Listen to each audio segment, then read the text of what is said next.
You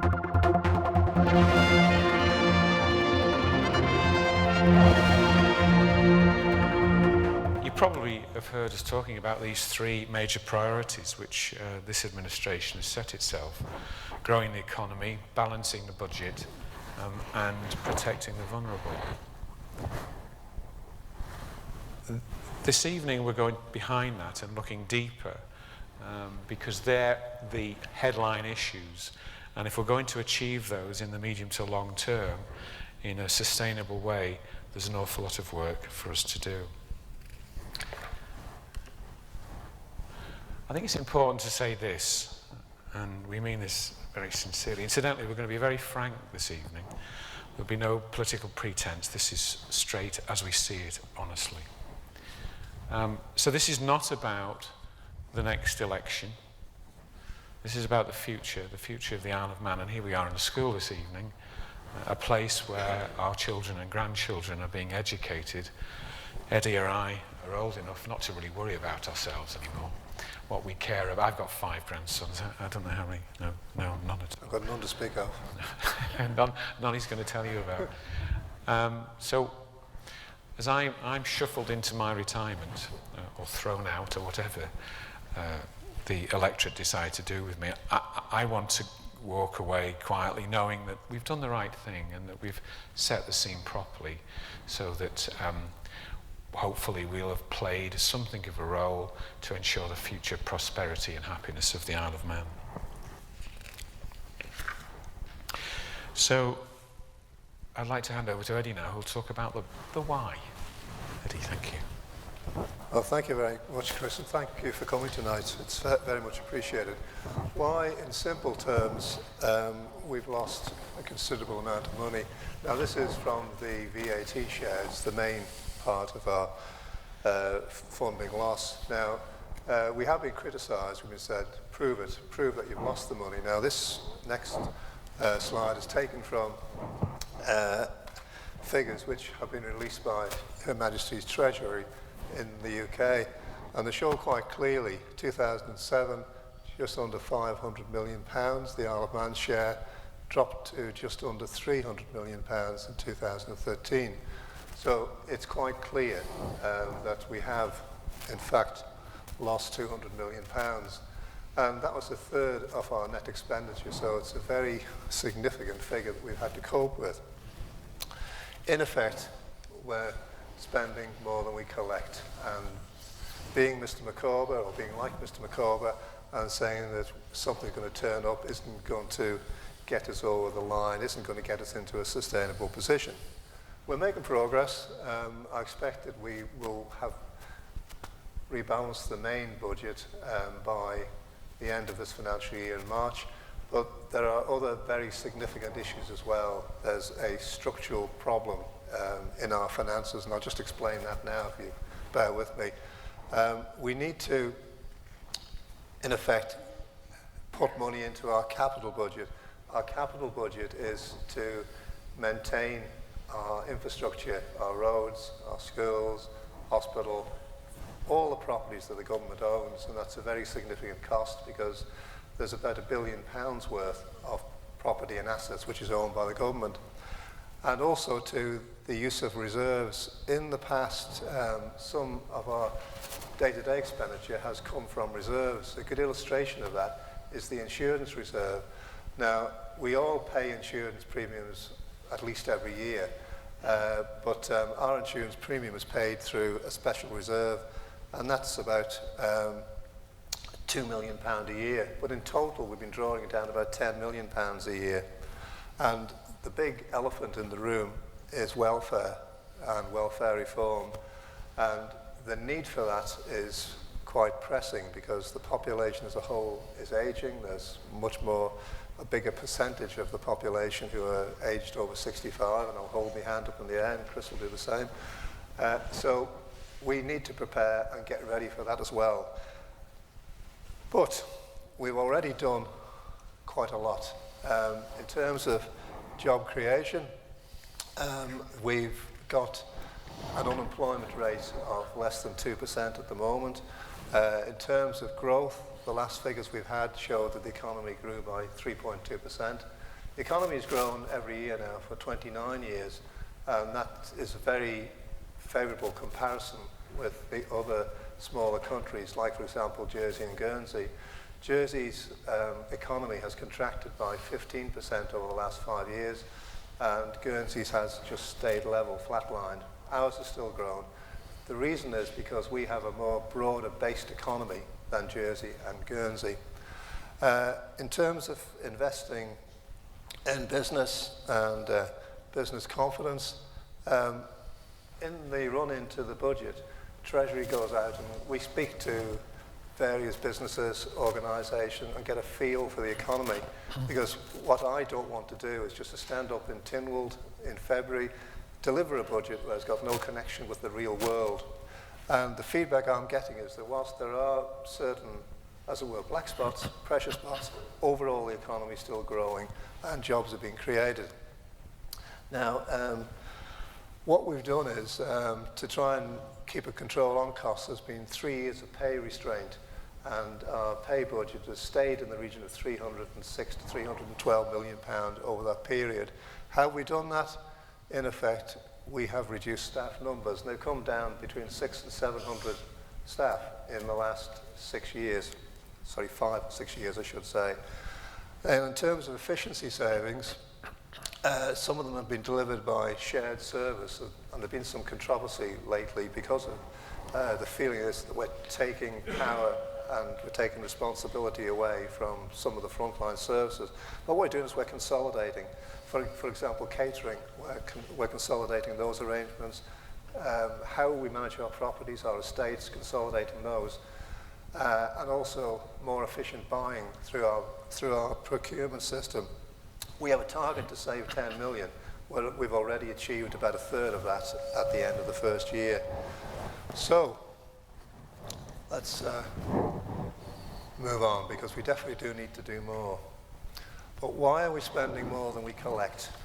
Now, as I alluded to before, people are living longer, but they're not necessarily always healthier. There's more age-related illnesses coming in as well. Now, this problem isn't going to go away. It's going to increase. So I'm not scaremongering here, because this is a common problem with all the developed nations in the Western world. A bigger proportion of the population are going to be older because the baby booming generation is getting to the 65 plus. So in 2014-15, where we are now, we're looking at approximately 16,000, and that's going up to 26,000 in 20 years' time, which in percentage terms equates to 62%. So there's quite a big uplift there. And that is going to lead to spending issues as well.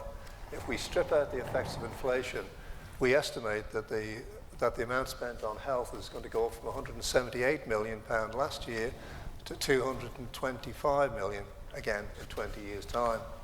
So these are very big cost pressures coming down the line. And a good illustration of how the service has expanded over the last decade is if we have a look at path lab tests. Now, path lab tests are a good indication of activity in our health services, and they've gone up by 50%. They've gone from 220,000 to 360,000 over the last decade. So, how do we deal with that? That's the $64,000 question, so I'll hand you over to Chris. The fact of the matter is that we are delivering high-cost services through, and this is a frank evening, through inefficient government systems in a low-tax environment. That's where we are now. And Eddie just started talking there about some of the challenges ahead. So, if we were to do a little diagram, I suppose that is what we look like. We've got a lot of demand on the one side, and yet a need to remain a tax competitive jurisdiction. And believe me, we do have to stay tax competitive in order to keep our economy growing. So it's a huge challenge how we get the balance that we need. So this is what we're going to talk through this evening, because what we've got to do is achieve sustainability. We need to know that our government system is delivering the services to the people, but in a sustainable and efficient way. So our challenges as we see them, and these are this is taking you, as it were, into the heart of government. First of all, we need to reduce the size and cost of government and increase its efficiency. Looking back, we've had a surplus of funds. The money's always been there. It's been easy for politicians to respond to need. But when that excess is taken away, what we're left with effectively is an oversized government and one that's not as efficient as it should be. So we have to solve that. Second thing we have to do, and this is not limited to us, you can, if you listen to the news, you can see these debates going on across a number of jurisdictions. We have to modernize our welfare state. We really do. It's a very, very significant element of our expenditure. And we've got to get to the point where we know that when we're spending money, it's in the right place, at the right level, and at the right time. And that will be very much attached to the CI65 report. You're coming out when with that, Eddie? January. January. And so Eddie will take us through number 2. And then the third one, which is very, very important, and probably I find this the most difficult to communicate well, but make government more responsive to the needs of our people. So that's what we're going to talk about this evening, and that's what we're going to ask you to discuss and to vote on. So if we go to the first one, reduce the size of government and increase efficiency. We need to fundamentally change government. We need to change it from this to this. Now, I want to just take you through something. Most of us get off the island at some stage in the year, whether it's a holiday or visiting friends and relatives. We might travel 100 miles, we might travel 3,100 miles. And we think nothing when we do that of going up to a stranger that we've never seen before, don't know whether we can trust. We give them our credit card and we say to them, I'd like you, whoever you are, to take out, what, 125 pounds out of my account back in the Isle of Man because I want such and such a product. You think nothing of that. Well, unless you think 125 pounds is too dear, but point being is that we now all accept that technology runs our commercial system, our industries, our relationships with our banks, our relationships with the people we buy products off. We just take all that for granted. We don't think twice about it, unless it goes wrong. Very occasionally it does, but it works well enough for us to trust it. The point I'm trying to make is this. Just imagine if at 9 o'clock tomorrow morning we all got up and found that the whole system failed to work. It didn't work anymore. And we had to revert to paper. Just spend a couple of minutes just thinking about how the world would radically change. The banks wouldn't cope. GDP would collapse. We'd go into recession. It would be very, very difficult to purchase things. In fact, life would be completely different. Absolutely different. There'd be new printing works producing ever more paper. The banks would take on many, many more staff. It would be awful. Point of saying all that is actually that's where government is. We're still a paper-driven organisation. We still have a relationship between the customer, the citizen, and the government, which is based on paper. I don't know how many times in your lifetime you've told government the same thing. What we need to do is give the control of the information that you have about yourself to you. At the moment, government feels it controls information about you. It has it in one department in one way, and another department another way, and so on and so forth.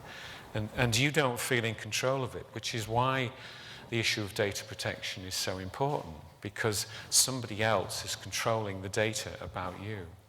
And the fundamental point here is that we need to turn that absolutely the other way round, so that you're controlling your data in the same way as you control your money. You decide whether money goes in and out of your account. You make those decisions, nobody else. You're completely in control of them. You should be in charge of your own data. And that effectively means that government can start to follow the way, in a completely different way, but in the same way that industry and the private sector has become extraordinarily more efficient than government. So it's a question of making information work for you rather than the other way around. Let's have a look at a couple of examples. If you move house, these are some of the elements of government that you may have to tell and repeat the same information again and again, your name, your address, your date of birth, and so on and so forth. It keeps getting repeated. And every time that information is submitted, you've spent some of your time doing it, and government has spent its time receiving it and translating it into whatever way they want to hold that information. And every time that happens, again and again and again and again, the taxpayer, you, are paying for that process. It's extraordinarily inefficient.